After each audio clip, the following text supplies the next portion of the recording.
All 911 calls get tracked and recorded because of government policy for training purposes. It's not entirely creepy or invasive regarding your legal rights and freedoms.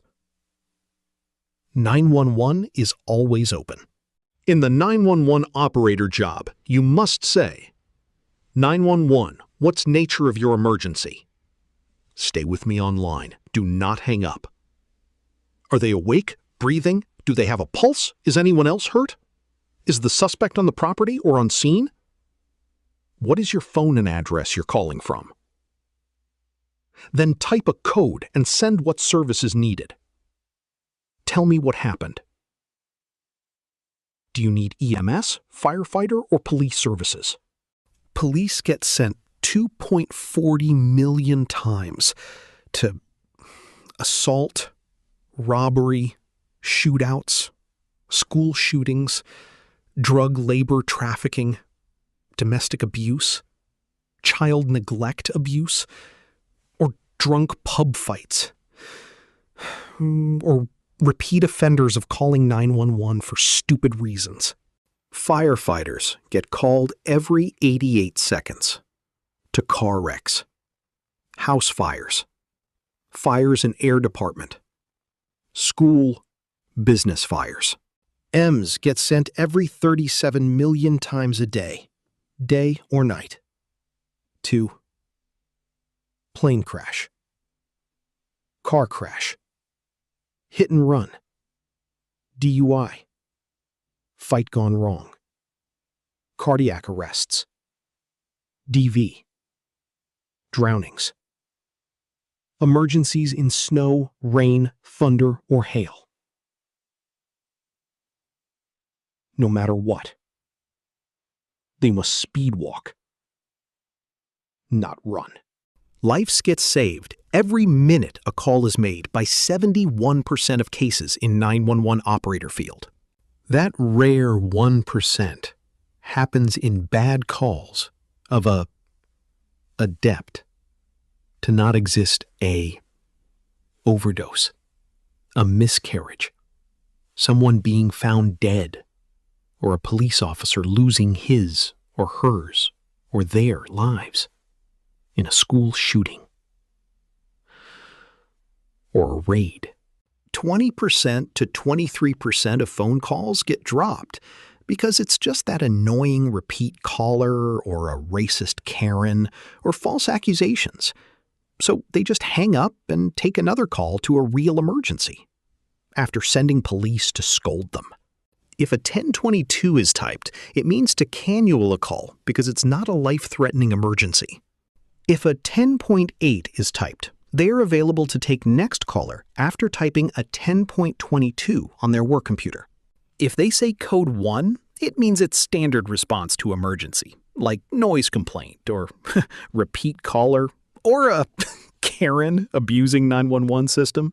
If they type 10.4, it means they received your call and are going to send EMS, firefighters, police, or nothing at all if it's a prank caller or repeat offender of calling 911.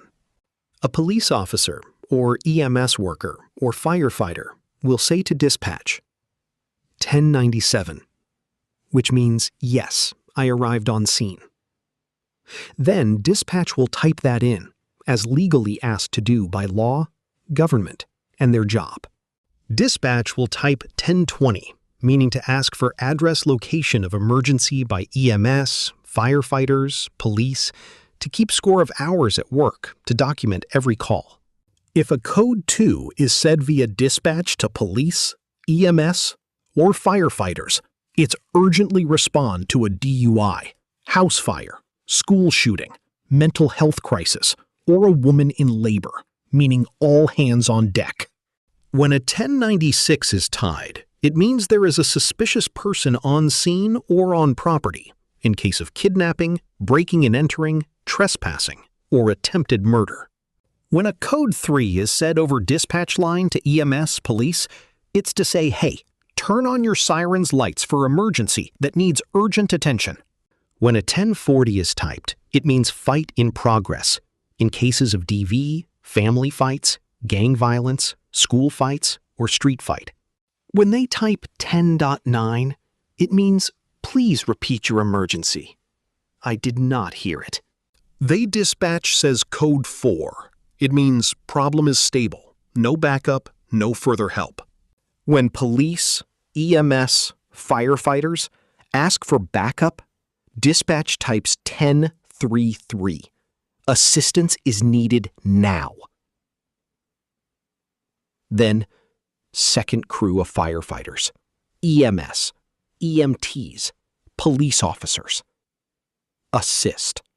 When a code 326 is called over radio via police to dispatch, they send EMTs and EMS to sort it out.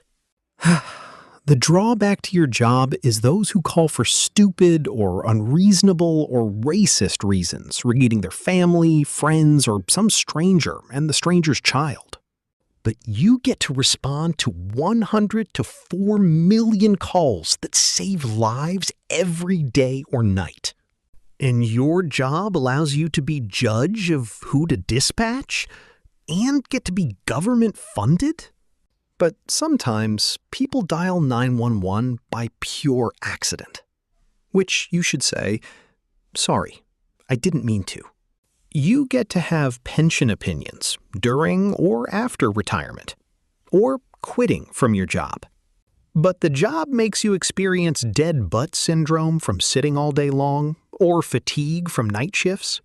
But your retirement is strong because you get that money you've been working hard for years in the 911 business. But we have to deal with the abuse of the 911 system and those who find it funny to prank 911 operators. But get to talk someone down from a mental health crisis or someone who wants to end their lives. But the bad 911 calls and calls gone wrong stay with you forever. And start to appreciate true mortality as a human being. But you can guide someone on how to do CPR or deliver a baby who has arrived too early, and how to stop a seizure, or how to lock the door if an intruder has entered your home. But 911 shifts are famously long, hard, emotionally and physically. And you have to sit for hours with headsets and computers, which is not a good field for those with autism or ADHD. Because they love to move. Move it!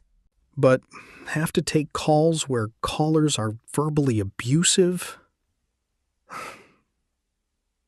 or are scared, panicked, having a panic attack. The 911 shifts cause trauma, fatigue, stress, and some shifts get so unlucky to point of outage of power system that powers all devices, and you cannot control your shift hours. For all that work, you're paid $514,017. Yet hourly, it's $24.72.